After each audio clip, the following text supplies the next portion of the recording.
I make my decisions on the basis of my moral commitment, and I take my ministry very seriously. I would not say that the civil rights movement is dead. It's simply that we are moving to a new phase of the movement.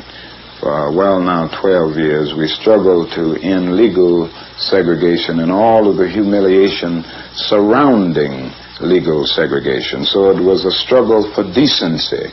It was a struggle to get rid of extremist behavior toward Negroes. Now we are in a new phase, and that is a phase where we are seeking genuine equality, where we are dealing with hard economic and social issues. And it means that the job is much more difficult. It's much easier to integrate a lunch counter than it is to guarantee an annual income. It's much easier to integrate a bus than it is to get a program that will force the government to put billions of dollars into ending slums. It's a wonderful thing to work and be concerned about integrating public accommodations, or integrating the public schools, which I will continue to work for with vigor and with zeal. But I've also got to be concerned about the survival of a world in which to be integrated. And these issues to me are tied together in that sense. How did you arrive at this decision, and who influenced your thinking?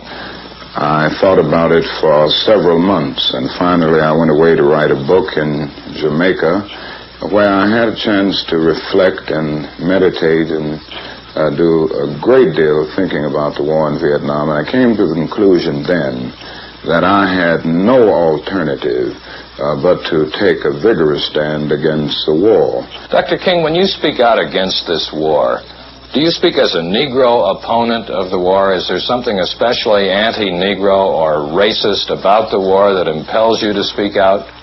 I cannot overlook the fact that I am a Negro, and that this war is doing a great deal to destroy the lives of thousands and thousands of my brothers and sisters.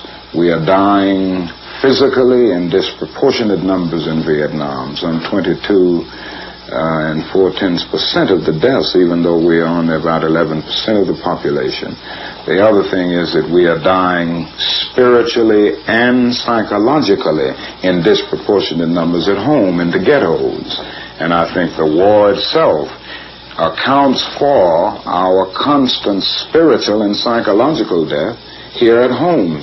I weighed the criticisms that I would get. Yes, sir. I thought about even the fact that some Negroes wouldn't understand, and some respectable Negro leaders who are more concerned about being invited to the White House than invited to the cause of justice would be against me.